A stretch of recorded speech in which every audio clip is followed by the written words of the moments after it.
देवी सर्वभूतेषु शक्तिरूपेण संस्थिता मातृरूपेण संस्थिता नमस्तस्यै नमस्तस्यै नमस्तस्यै नमो नमः।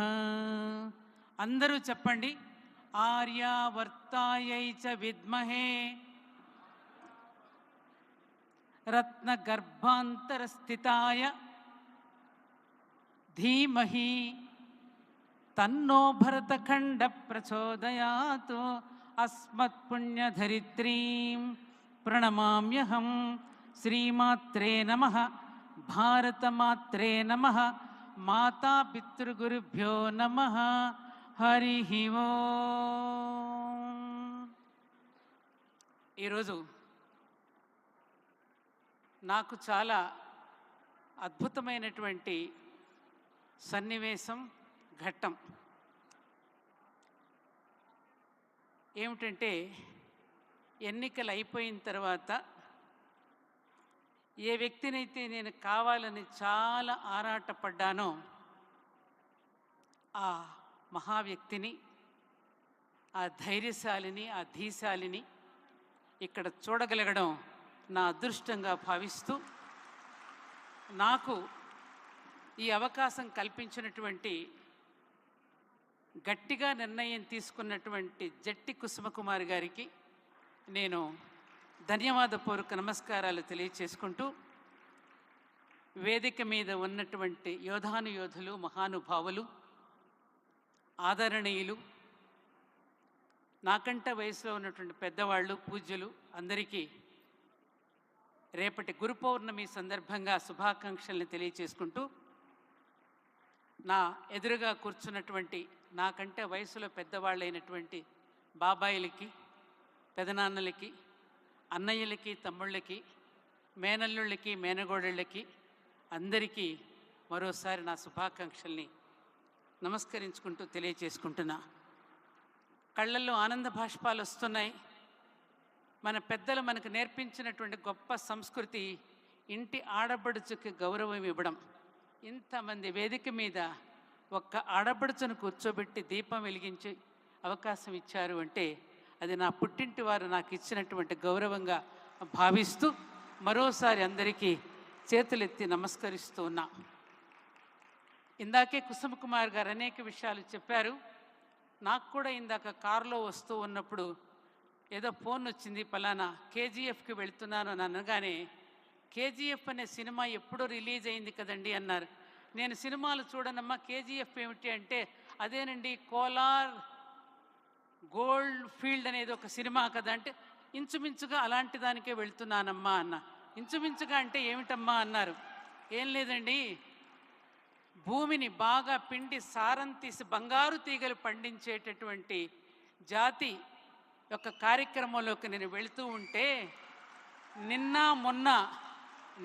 మొన్న అటువంటి రైతు బాంధవులకి ఆత్మబంధువై ఎంతోమంది కుటుంబాలను ఆదుకున్న ఒక మహానుభావుడు వస్తున్నాడు, అతనిని దర్శించుకోవడానికి కూడా వెళ్తున్నాను అని నేను ఈనాటి మన తెలంగాణ ముఖ్యమంత్రి రేవంత్ రెడ్డి గారికి నేను మాటలు రావడంలా.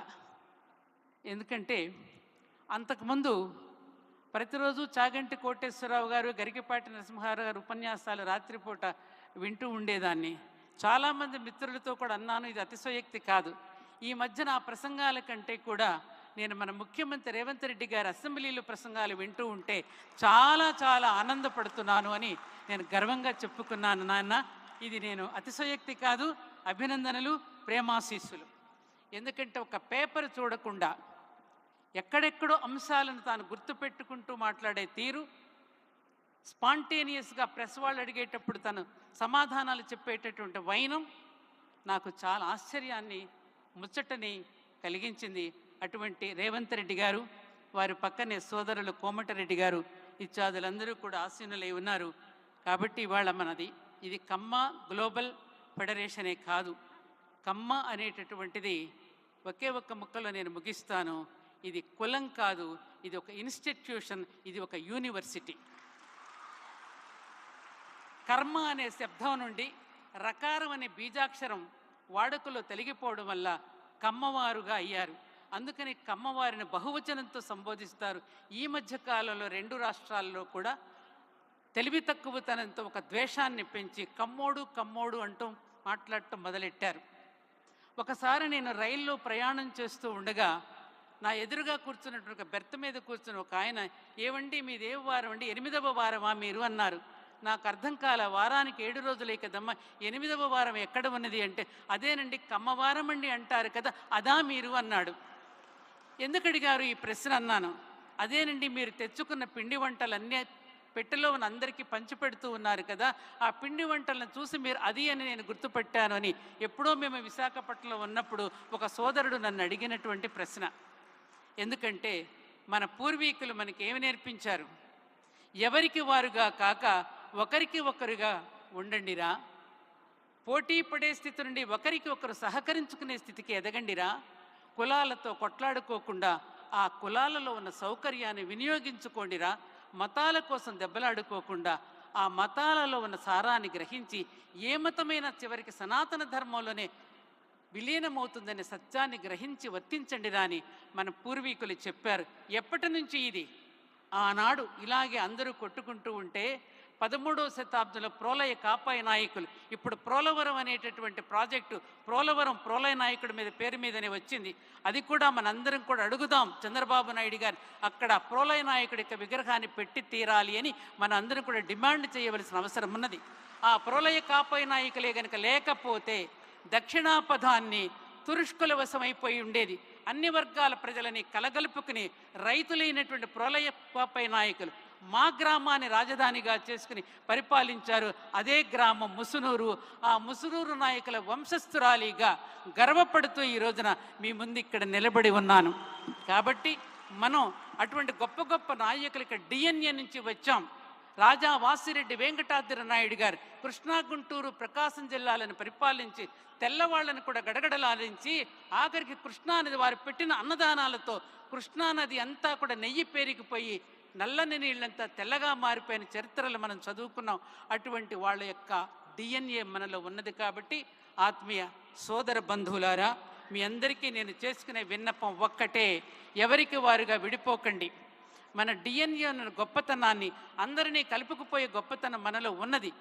కులం అనేటటువంటిది ఒక గుంపు మాత్రమే. ఎల్ఐసి కాలనీ అని పెట్టుకుంటున్నారు, బ్యాంకర్స్ కాలనీ అని పెట్టుకుంటున్నారు, జడ్జెస్ కాలనీ అని పెట్టుకుంటున్నారు, కామర్ ఆఫ్ ఛాంబర్స్ అని అంటున్నారు, అలాగే గ్లోబల్ ఫెడరేషన్ అని వాసవి క్లబ్ అని పెట్టుకుంటున్నారు. ఒక పని చేసేవాళ్ళు ఒక గుంపుగా మారడం, ఒక వృత్తిలో పనిచేసేవాళ్ళు వృత్తిలో ఉన్నటువంటి కోడలిని కోడలిగా తెచ్చుకోవటం అనేది రక్తనిష్టగా ఉన్న బోర్న్ ఎంప్లాయ్మెంట్ని అభివృద్ధి చేసుకోవడం కోసమే ఈ కుల వ్యవస్థలో ఉన్న సౌకర్యాన్ని వినియోగించుకోమన్నారు తప్ప కులాలతో కొట్లాడుకోమని మనకు చెప్పలేదు. ఆ సత్యాన్ని నేర్పించడం కోసమే ఈనాడు జట్టి కుసుమ్ కుమార్ గారు అందరినీ పిలిచి ఎక్కడెక్కడ మనం బలహీనంగా ఉన్నామో అక్కడ వాటిని బలపరచడానికి కార్యక్రమాన్ని ఏర్పాటు చేశారు. నేను ఒక్క విషయం చెప్తా. ఈ మధ్యనే పెనమలూరు అనే గ్రామానికి నేను వెళ్ళాను. అక్కడ మన వాళ్ళు ఒక హాస్టల్ నిర్వహిస్తున్నారు. ఆడపిల్లల్ని చూస్తే ఆ గ్రామంలో ఆటో వాడి దగ్గర నుంచి ప్రతి ఒక్కరు కూడా ఆడపిల్లలను పొగుడుతూ ఉన్నారు. వాళ్ళ క్రమశిక్షణ, వాళ్ళ విజ్ఞానము, వాళ్ళ వివేకము, సంస్కారాన్ని చూసి ఆ గ్రామస్తులందరూ పొగుడుతూ ఉంటే ఆ డ్రైవర్ని నేను ఆ హాస్టల్కి వెళదామని నేను వెళితే ఆ ఆడపిల్లలందరూ పల్నాటి నుంచి వచ్చిన అతి పేద కమ్మవారి కుటుంబాలను వచ్చిన పిల్లలు. వాళ్ళు ఎలా జరుగుతుందో తెలుసా? గుంటూరు కమ్మ హాస్టల్లో నేర్చుకుంటున్న ఆడపిల్లల కోసం, పెనమలూరులో అక్కడ ఇక్కడ చదువుతున్న మన ఆడపిల్లల కోసం మగపిల్లలందరూ కూడా క్యూ కడుతున్నారు పెళ్ళిళ్ళు చేసుకోవడానికి. అక్కడ పిల్లల్లో ఉన్న సంస్కారాన్ని, అక్కడ పిల్లలలో ఉన్న నిజాయితీని, అక్కడ పిల్లలలో ఉన్న విజ్ఞానాన్ని మాకు కట్నం ఇవ్వకపోయినా పర్వాలేదు, ఆ హాస్టల్లో చదువుకునే పిల్లలు మేము పెళ్లి చేసుకుంటామని చెప్తున్నారు.